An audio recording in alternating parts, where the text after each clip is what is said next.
frequent basis and you really begin to seek a greater understanding of that part of yourself, it'll reveal itself to you, okay? So we'll work on that for a number of weeks and get you comfortable with that, okay? Or at least get you comfortable enough to do it at home. These things are a process that take a lot of time to begin to develop and refine.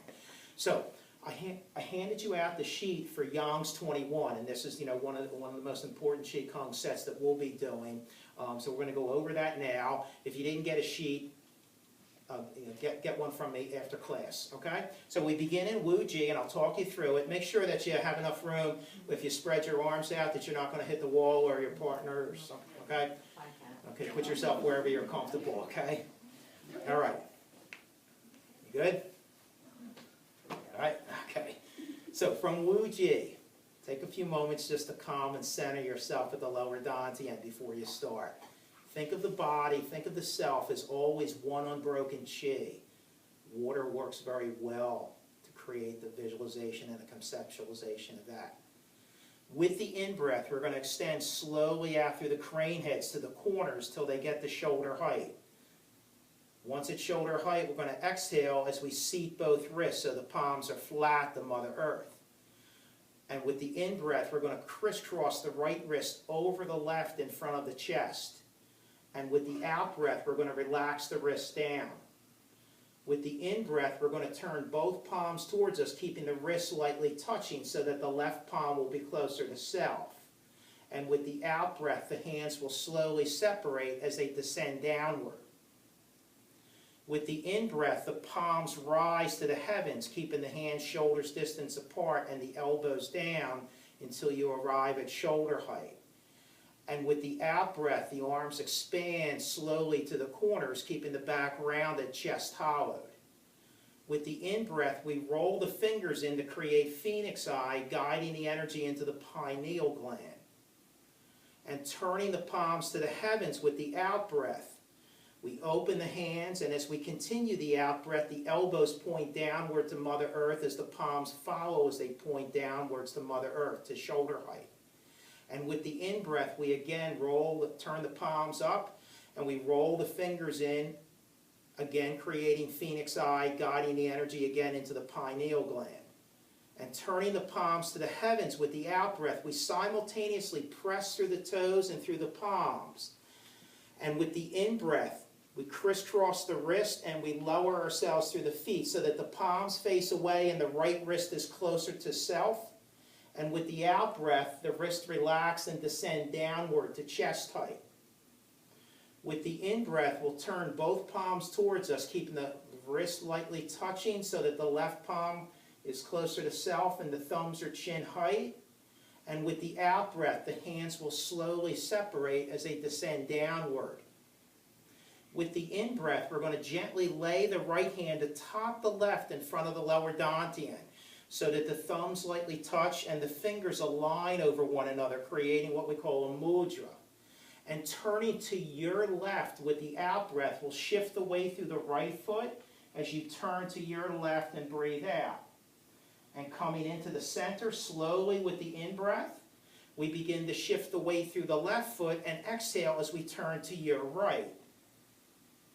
And coming slowly into the center with the in-breath, the knees are slightly bent as always, and we breathe out as we bend forward from the waist.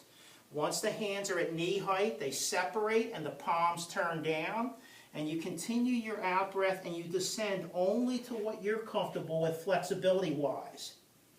And with the in-breath, we slowly rise, and we turn the palms up, and we crisscross the right wrist under the left. And as we continue to breathe in and come vertical, the palms will face us until the thumbs are chin height.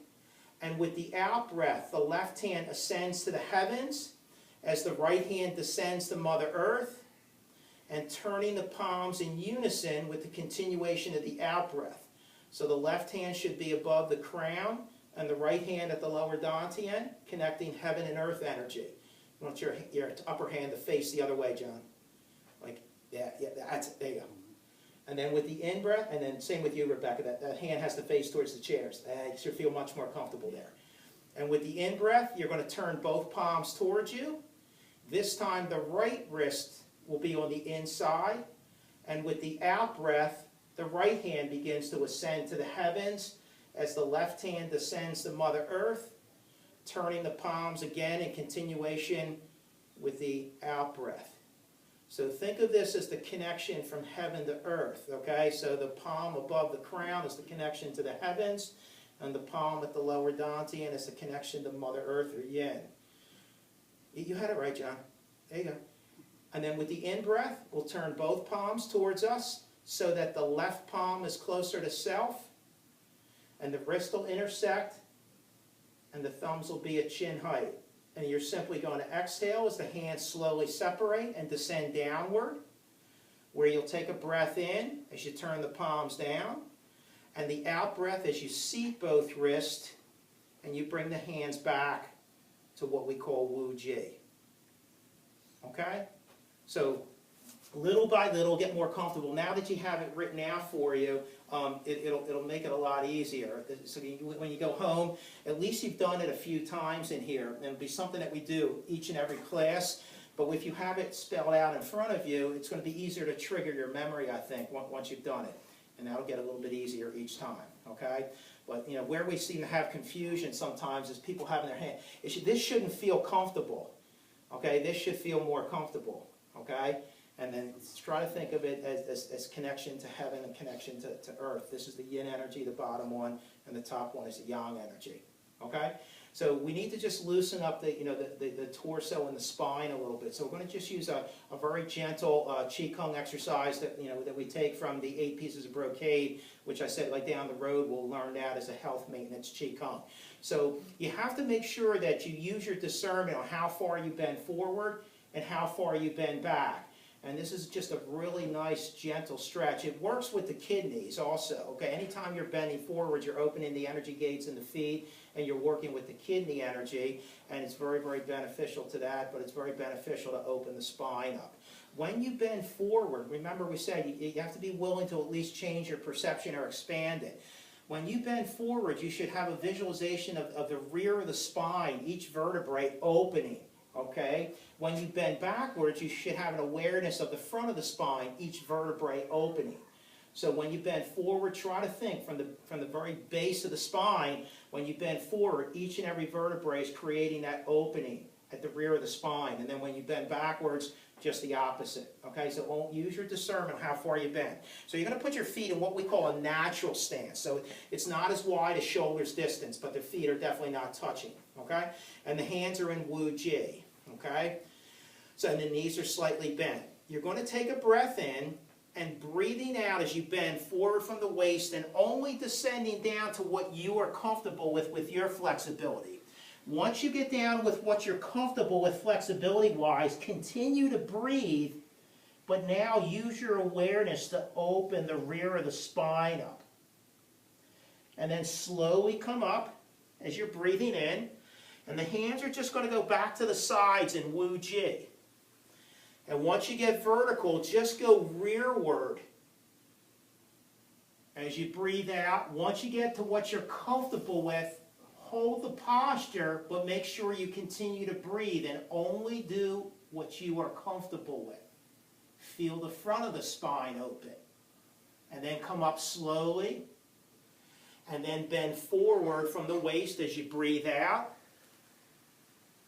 Once you get down to what you are comfortable with, no lower, hold that posture, but continue to breathe and visualize and feel, or what we call listen, to the rear of the spine opening. Come up slowly again with the in-breath. Hands at Wu Ji.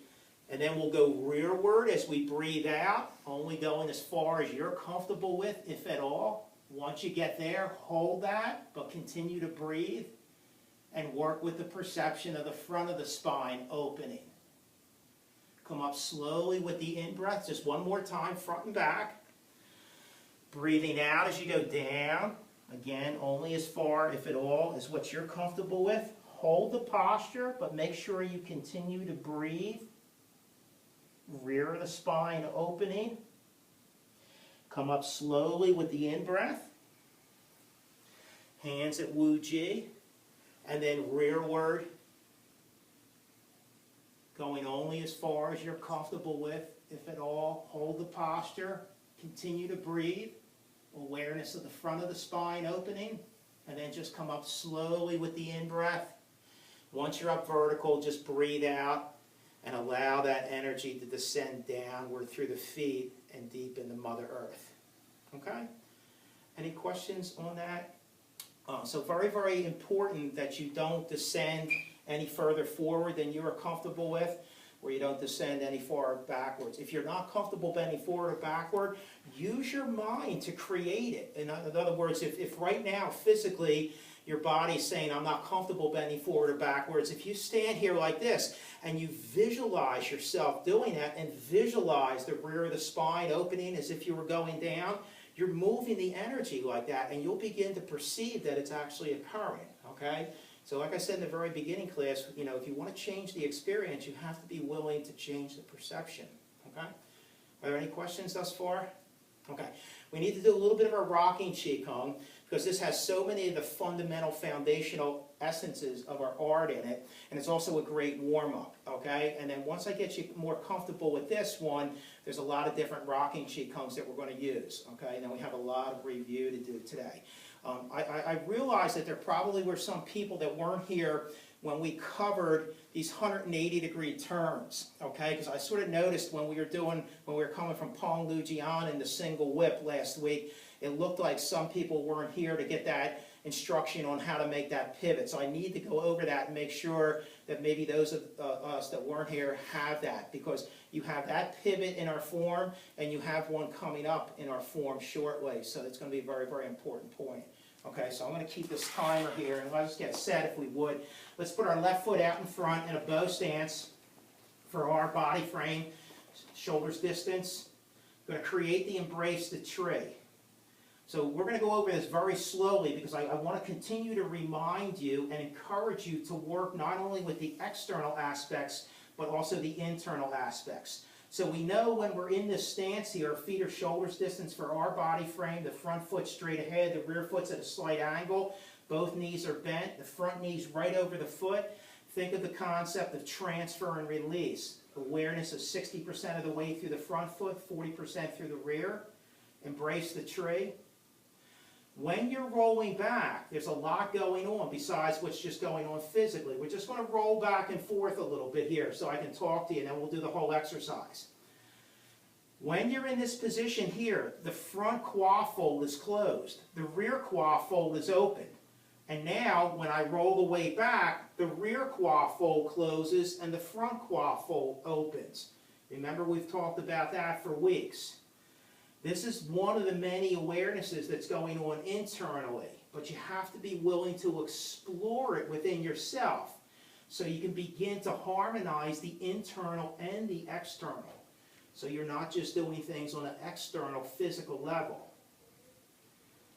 You also have the concept of balancing energies. If there's an energy going downward and rearward through the rear foot, there has to be that balancing energy through the front and vice versa. So when I roll back, I have to be aware that there's an energy going through the front heel. When I roll forward, I have to be aware that there's an energy going through the rear heel. And that these working in harmony, interplaying of those two energies, are assisting in creating this movement. Okay? So you have some internal awarenesses there. Now let's go on a little bit more. So from here, you're going to roll the weight back. Your shoulders and hips are square.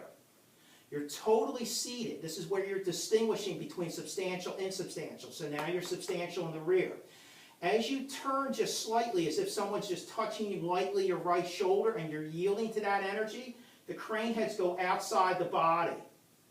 And then turn the crane heads up as they go up to shoulder height, to the corners in relationship to how you're squared up here. And then push from the foot, drive through the leg, direct through the waist, and express it through the hands, back in your 60-40 stance. So we roll back, we're totally substantial now through the rear leg. See how you are here, Mike? See, I try to keep it together so that the energy links here. And then as soon as you turn from the waist, it goes out and up. And then from foot to leg to waist to hands, bring the crane heads no higher than your shoulders. Better than last week. Good. Roll it back. distinguishing between substantial and insubstantial. Slight turn as the crane heads go out and up to the corners. Keep your elbows down as always. And then foot to leg to waist to hands. Let's do a number of more, about half a dozen more. Roll back. Now think to yourself the song, rooted in the foot, driven through the leg, directed through the waist, and expressed through the hands. If you're not comfortable with remembering that song, try to just connect the dots. Think of the concept of one unbroken chi, or the threading technique from foot to leg to waist to hands. So the whole body is that one unbroken chi. Okay, so then you begin to move into the space and the perception of how the whole body is moving as one integrated unit. Getting better, guys, seriously.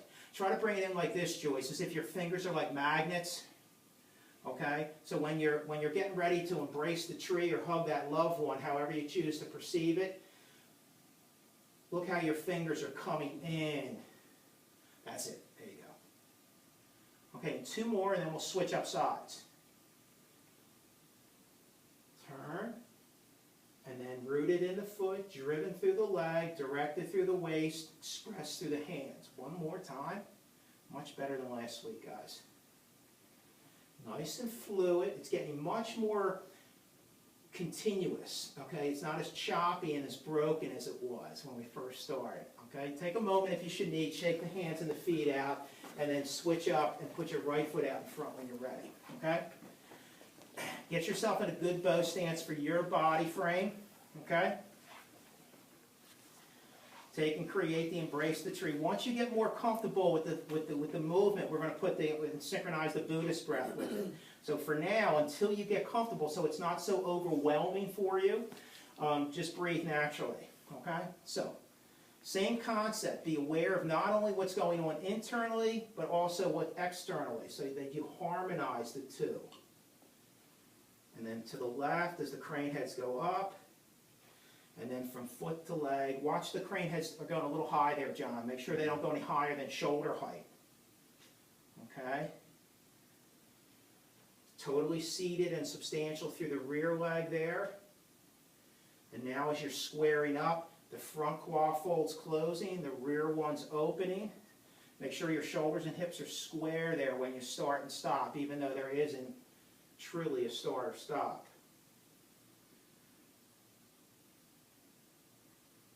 That's better. Keep it smooth and even. Try to make sure, think of it as water. Think of it as, like we said, like a wave. Remember we said this, everything in our art is an interplay of the yin and yang energy. Here's your expression of the yang energy, like the wave flowing into the beach. Here's your expression of the yin energy as the wave recedes back into the source or the ocean. And then the expression of the yang, and it's constantly changing. Okay, a few more. So you want to try to get this as smooth and fluid and continuous and even as you can.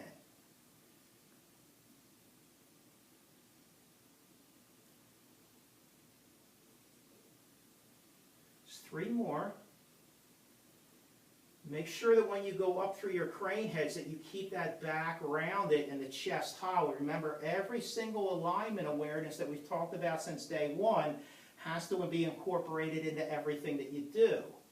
And you have to be able to feel that within yourself. You don't want to rely on me just physically or externally correcting you.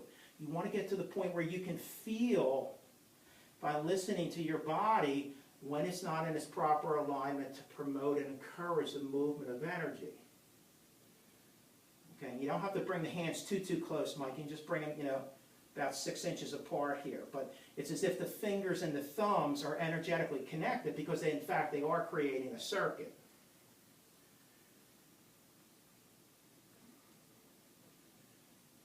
Okay, so let's just take a few moments. We'll shake the hands and the feet out, okay? Continue to work on that. That's why I wrote that one out for you, okay? Because we got to get a little bit more comfortable with that before we move on. If you feel a little bit uncomfortable, see some of you guys shaking your legs and so on and so forth. Remember last week what we said. And, if you want a way to sort of balance the energies, you can just sort of stand here and you can just bring your feet into more of a natural stance. And you can just come up on the toes and then come down. Come up on the toes and then come down. Come up on the toes and then come down. If you do that a number of times, you should feel that energy begin to balance out. Until you get to the point where the standing for longer periods of time and doing some of these exercises or Qigong exercises, you have to allow the body to begin to adapt. Okay, it's a process of refining. Okay, so it takes a while, and if you're not doing anything at home, it can be even more challenging. Okay, are there any questions on that before we move on? So I need to review this. The 3 steps, and then we're going to do that 180-degree pivot. So let me get this timer out of the way here. Is there anyone that doesn't remember doing this 180-degree pivot exercise? Okay, well, we need to review it because we seemed a little uncomfortable with it last week. One of the things that happens with this 180-degree pivot is it brings into the person's awareness, and this is normal, of a degree of inflexibility in the hip and the groin area. If you're in a bow stance like this, if you just watch me for a moment, and let's say I need to go 180 degrees the other way in my form, ideally the weight should roll back, become substantial here, empty here, so that the pivot can be made all the way around till that rear foot is 45 degrees this way. And then I sink the weight, and then I go into a cat stance. I draw it into a tighter cat stance, and then I would skim the water, and I would be correctly lined up to do my next movement here. That's not conducive to the greater part of the people that begin their journey in Tai Chi, and you can't ask them to do that because you haven't really prepared them to do that, okay, physically. So let's do this together. So if you put yourself, if you would please guys, in a bow stance with your right foot out in front, facing the doorway wall, make sure that your shoulders distance. Make sure that your feet are shoulders distance. And you can just have your hands in imaginary waist-deep water here. Now, roll the weight back through your left foot here and come up on the front heel. Now, pivot on that right heel as far as your flexibility will permit you. Now, most people, when they first begin, are only going to be able to pivot till the right foot is straight in front of the mirror. And that's the majority of you right here. And that's fine. So you're going to sink the weight through the rear foot as if your buttocks is sort of sitting down in a chair. And this is where you learn to go into a cat stance. So you pivot on those toes, and now you're in a cat stance. Cat stance is 90-10. 90% of the weight through the rear, 10% here. Now you saw how I ideally did it the first time. My C-step ideally would have taken me to be square there, but our flexibility didn't permit that. So now I'm going to have to use a number of steps to get that angle back. So how do we do that? Now we draw the left foot into a tighter cat stance, still 90-10. And I'm going to C-step out, and I'm going to be pretty much at this angle here. So I'm going to C-step out as we skim the water, touch on the heel, and then I'm going to sink the weight. Now I'm at this angle here. See how you try to get too much of it back, Joyce? Oh. Yeah. With the left foot? I went too far with the left foot? Yeah. So try, just go like to this angle here, because you're not going to be able to get all that back. Okay? Even less, like just there. That's better. Okay. Okay. Then roll the weight back.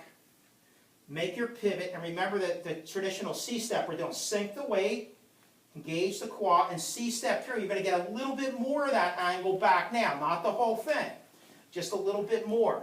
Now you're almost squared up. And then you're going to roll the weight back, make your pivot, sink the weight, engage the quad. Now I'm going to be able to get my shoulders and hips square to the courtyard wall. Now let's go back again. We're going to continue. So you're going to roll the weight back. Now I'm substantial through the rear foot. Now I'm going to pivot on the left heel and go as far as my flexibility permits, no further. For the greater majority of people just beginning, the left foot will now be facing the mirror. Now I'm going to sink the weight as if my buttocks is sitting down and the weight's through my left foot. And then I'm going to go into a cat stance on my right toes. And I'm going to draw the right foot back to a tighter cat. Now, ideally, I want to be squared up here, but I'm not going to be able to get that back, so I'm going to use these 3 steps to get it back slowly.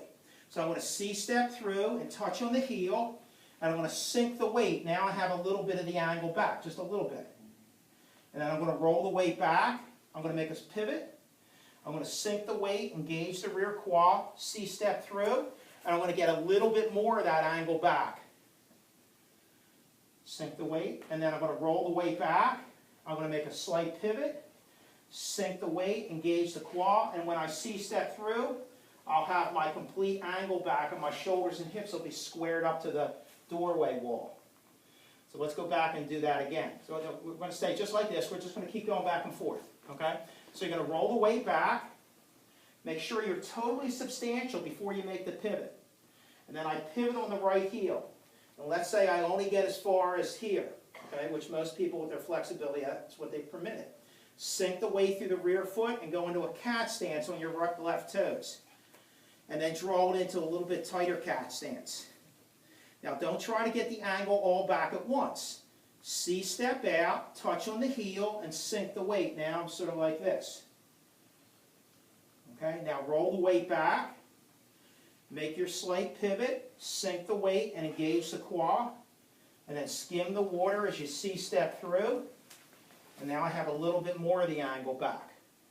Now my third step, I should get the whole complete angle back. So I roll back, I make a slight pivot, I sink the weight, engage the quad, and I C-step through, and I touch on the heel. Now I have that angle back. Let's go back again. We have to add one more thing. So we're going to stay just like this, and we're going to go back again. So you're going to roll the weight back. Now you're going to make a pivot on the left heel. Come as far as you can. Now, sink the weight through the left foot, and then go into a cat stance on the right toes. Now draw the right foot into a tighter cat. Now here's another little technique that I need you guys to learn right here, because it's very important so that you don't hurt your hip, your groin, or your knee. So you're going to C-step through, touch on the heel. Now sink the weight through that foot, and then pick up the left toe slightly and pivot on the left heel to bring the body around. So now you should feel more comfortable. The whole trick with that is making the pivot on the rear heel if your flexibility didn't allow you to get around far enough. Okay, you got to begin to feel that in the hip and the groin and the knee. And if you don't bring that heel around, pivot on the heel, you're going to hurt yourself. So now we're going to roll it back. Going to make a slight pivot, sink the weight, engage the quad, and C-step through. Now we have a little bit more of that angle back, and we're not quite squared up, but we're almost there. And then we're going to roll it back, make a slight pivot. We're going to have to pivot the outside. Sink the weight, engage the rear quad, C-step through, and now my shoulders and hips should be squared up. So one more time back. So let's roll the weight back, make our pivot on the right heel. And let's say the right foot only goes as far as being centered up with the mirror. Sink the weight through the rear foot and go into your cat stance. 90-10. Draw the left foot back into a tighter cat and C-step through. But when you after you sink the weight through the front foot, pick the rear toes up and pivot on that heel to bring the